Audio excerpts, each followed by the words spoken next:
welcome to another episode of Wizard Goes Boom.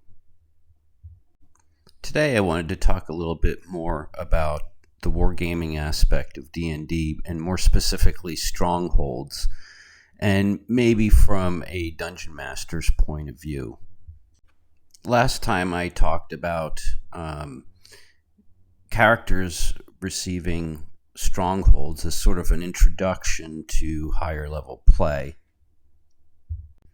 And some DMs may feel that introducing Strongholds and domain play may actually be a distraction from the game. But even if the players don't engage in domain play or faction play or mass combat, the Stronghold still has its uses. If anything, it could definitely add to the story and provide lots of new opportunities for role-playing. It will allow them to make new friends, but definitely new enemies as well. So how could Strongholds help your campaign? Well, consider this. Strongholds are a money pit. Any kind of stronghold, from a tower to a keep to a thieves guild, or it could even be a tavern and something like that, will require lots of cash, and that provides impetus for the adventurers to keep going out and adventuring to get money to put into that money pit. It could even be a simple cottage out in the middle of nowhere. Eventually they're going to want to expand that. And players love these things. It's their own little place that they've carved out in your world. So it doesn't even have to be a big castle or a keep even. It could just be something small. But it's some place where they'll feel safe and where they'll keep their treasure, their most precious magic items. But how does this add to the story? Well, yes, they will need to go out and get more money to throw at their stronghold. But think of it also like this. Let's imagine a scenario where they gain a piece of land and maybe a small keep in the wilderness somewhere. And eventually they get more of a population over time. Eventually the Thieves Guild shows up. And the Thieves Guild is going to want a piece of that business. They're going to want a piece of that pie. And of course they're going to go to their new lord. And the Thieves Guild's going to say, hey, new lord, would you look the other way while we do our business? Talking about thieving. And the Thieves Guild is kind of like a mafia, so to speak.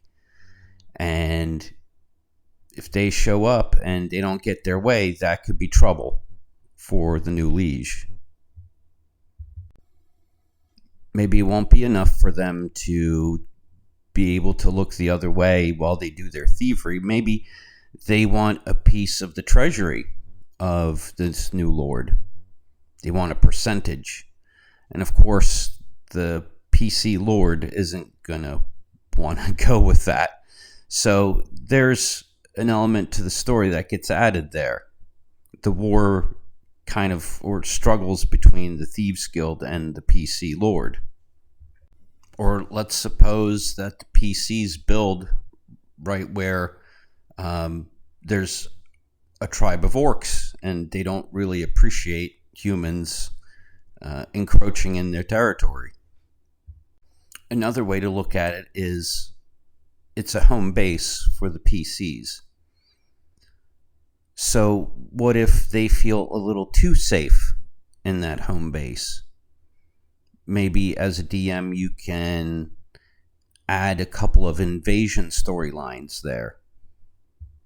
Or maybe it could be more subtle. Maybe not an outright invasion. Maybe it could be something like outsiders gain entry and they infiltrate the PC's keep.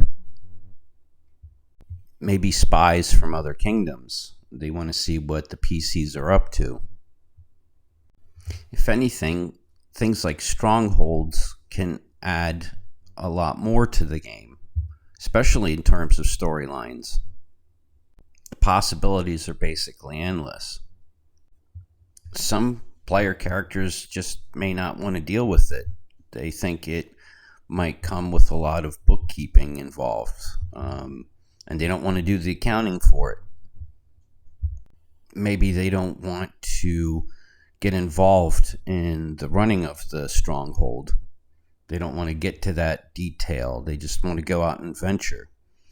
Well, there's solutions to these problems.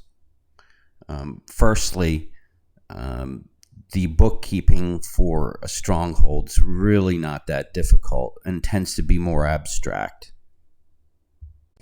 And if they don't feel like dealing with the hassle of running the thing, they could always assign like a steward or a castellan, so that way they can have an NPC deal with it. In the end, that just means they're kind of passing it off to you. With that said, you may not want to have the responsibility of doing it for the player characters.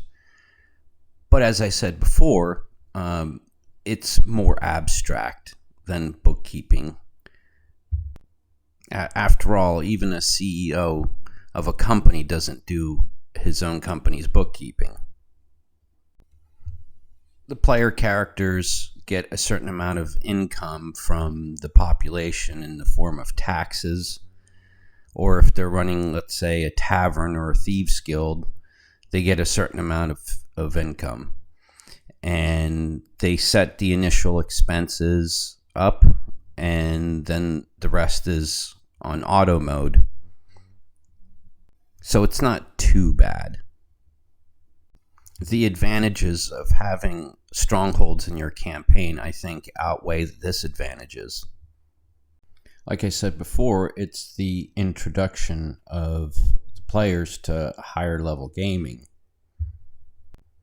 And usually in old school D&D, this happened around 9th level for a fighter, and maybe a level or two later for some of the other classes, like magic user would get a tower, a thief would get a thieves guild, and so on. And a druid might get a grove. And you may even want to do it at earlier levels if that would suit your campaign. Now, I know D&D 2024 has bastions in it, and they work similar to strongholds. Again, they're also money pits. I don't know what the rules are for when the players can get them. I'm assuming they could get them at any time. But generally speaking, it should be the character's introduction into higher level gaming. And it usually happens when the player characters gain a proper amount of notoriety. Maybe with them having a stronghold, higher level creatures will start to take notice of them. Maybe a lich, maybe a vampire. Maybe they'll send minions to pay them a visit. I remember when I had a character who was 15th level, got a stronghold. It was a keep, and I think I must have sunk hundreds of thousands of gold pieces into the thing. I had to staff it, had to pay for some troops to defend it in case of incursion from said lich, for example. And it wasn't a pain to do the bookkeeping for it, honestly. It was pretty minimal, and like I said, a lot of it was abstract. But it definitely got my character involved in the kingdom level kind of politics. made some new friends and definitely made some new enemies. Let's also talk about how the player characters can get one of these. They probably shouldn't be given out easily, strongholds. I think it would also add to the story of how they get one. It could be something like there's a castle that is populated by monsters now. It once used to belong to a noble, but now it is could be in ruins, or maybe large amount of the structure still stands. The player characters just have to clear it out, and once they clear it out, they're granted rights to it. And of course, still have to pay to make sure that it stays cleared out of monsters. Or in fact, there could even be a dungeon underneath the castle that while they have it, they can go in anytime they want and get more treasure. That would be a neat idea. That's the case of the moat house in the village of Hamlet.